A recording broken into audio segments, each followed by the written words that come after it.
Welcome back to my series on Victorian mourning. My name is Courtney. I am an anthropology student specialized in archaeology, and today we will be talking about the fashion of Victorian mourning. I'm going to be real, I'm not a fashion historian, I'm an archaeologist.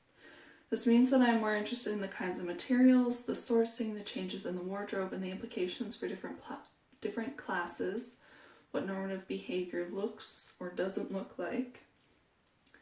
The thing is, archaeologists, as you will find out, are like the rare few people in the world who gets excited over a button. And as I stated in my first video, archaeologists are interested in the things, what those things meant to the society or the group or even the individual.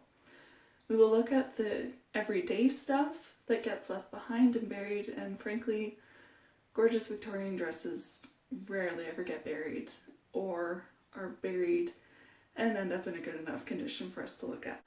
Another thing I want to mention is that although the Victorian mourning practices are very interesting, this by no means encompasses their entire lives. Well, except for Queen Victoria.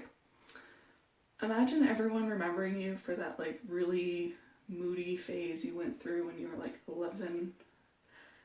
It didn't reflect everything you ever did, and nor should we base the Victorians solely on their mourning practices to believe that that is what they totally were. And before I get into jewelry, I want to go a little bit on the clothes one would wear. Now, as a gender and archaeology class project, I should be focusing on more than just one gender. But aside from a few sources where textiles preserve quite poorly, most information I have is on the female wardrobe. Women's wear is especially interesting as the styles are constantly in flux and a woman's wardrobe looks different depending on her social class. For the sake of things, I will mention what I can find, or what I could find on menswear. So the hat bands that the men wore on their hats denotes the closeness of their relationship to the deceased. So for a widower, it'd be about 7 inches wide.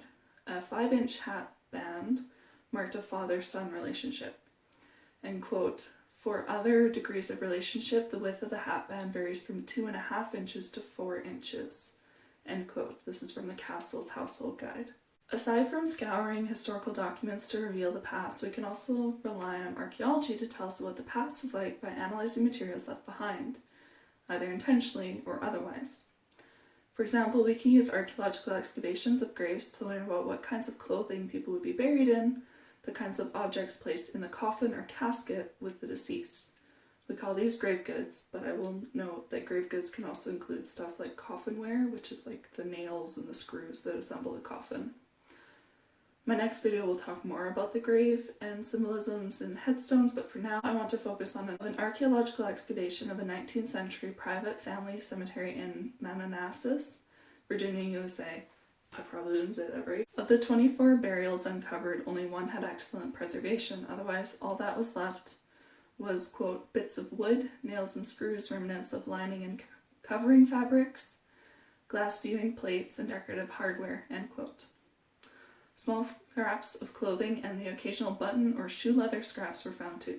Now, the reason that the individual with excellent preservation had, well, such good preservation, is because they were buried in a cast iron coffin.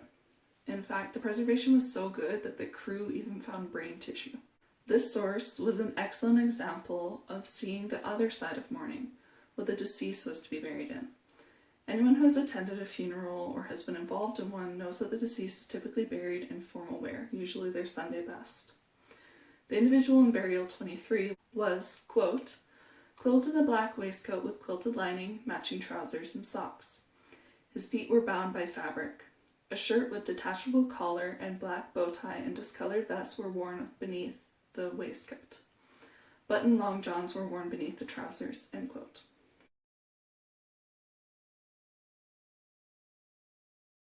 So now I'll discuss more about women's wear. From what I was able to find, mourning was separated into approximately 3 stages. There is some debate among my sources, and I'll explain that in a bit. The first stage is called deep mourning, the second half mourning, and the third is considered a return to normalcy, if you will. Some of my sources said that the division is deep, then full, then half. Others showed no difference between the deep and full stages, but I just find it easier to call it 3 ish. The length of time that a person was to wear mourning garb differs depending on the relationship to the deceased and the age of the individual. For example, young children didn't have to wear mourning clothes nearly as long as some of the other mourners. Of course, it also depends on the person. Some would only grieve for a few months, and others, like Queen Victoria, would mourn for the remainder of their lives. On average, it was expected that a widow or widower would be in deep mourning for about a year. Women wore veils for a full year and then was able to remove it after that, but she must continue wearing her mourning clothes for an additional year. Men would mourn approximately for a year. Widows would typically mourn for about 2 years. So here's an example of a woman's mourning outfit, complete with a glove, veils, and umbrella. And before anyone starts to get on my case, I know this is technically an Edwardian dress. As I stated in my first video, the Victorian era was roughly 1837 to 1914, and this dress was made in 1907. In the first stage of mourning, black clothing was to be worn. Jewelry was not typically allowed during the first year, but in the second stage it was permitted. Women's mourning dresses were made of, quote, non-reflective Parramatta silk or the cheaper bombazine, end quote. Crepe, not the party streamers, is a type of heavy, itchy, stiff material that was used as a trim on their outfits. Once the person had completed the first stage of mourning, they could move on to the second stage of mourning. And again, the second stage of mourning called half mourning. In this stage, colors could be reincorporated back into the wardrobes. But the transition back into color was supposed to be very slow. If it was rushed, it was perceived as an insult to the deceased who were supposed to be grieving. Quote, a mourning dress is a protection against thoughtless or cruel inquiries. It is also in consonance with the feeling the one bereaved, to whom brightness and merriment seem to be almost a mockery of the woe into which they have been plunged. End quote. So what colors were allowed in half mourning? Well, the answer is purple, grey, mauve, and white were allowed, but only in little amounts. In this image, the dress has small amounts of white on the trim. In addition to adding some colors, mourners no longer had to wear the crepe on their dresses, and some jewellery was allowed. Half mourning could take anywhere from 6 months to another full year. Widows were expected to mourn for a minimum of 2 years, but on average mourning lasted 1 to 2 years depending on the closeness of the deceased.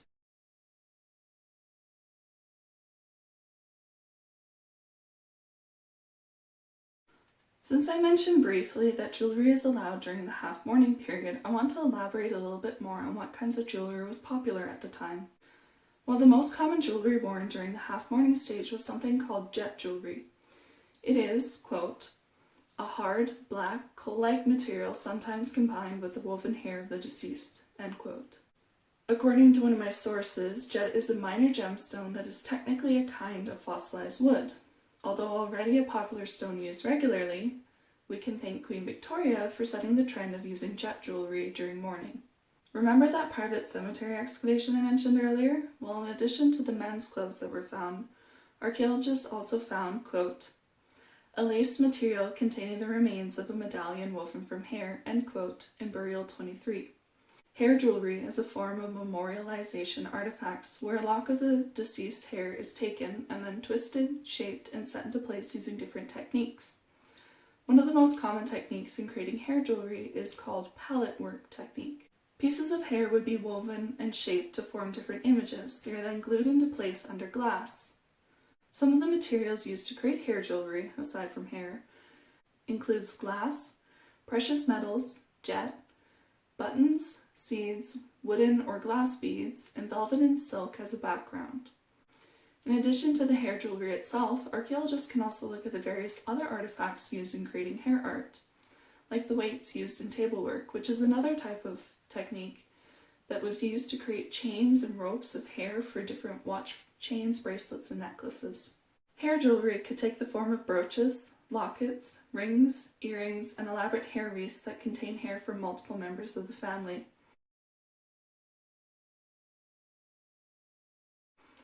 Eventually, hair jewelry evolved from being a symbol of grief and remembrance, and it became a symbol of affection between friends, as they would swap locks of hair in the same way you would swap a friendship bracelet. Hair jewelry was not considered weird to the Victorians. It was quite a normal practice to them. And before you start judging them, consider this. This practice still goes on today. In my research, I found modern companies that still offer to do this kinds of work. They'll take the ashes of your loved one and turn them into a diamond. I also found companies who, in addition to using ashes, they'll use hair of the deceased to create those diamonds. The only difference is we've changed the techniques that we use to make them. So that's it for today's video. I hope you enjoyed it and learned a little bit more about Victorian mourning fashion. Join me next time for my final video in this series on Victorian gravestones.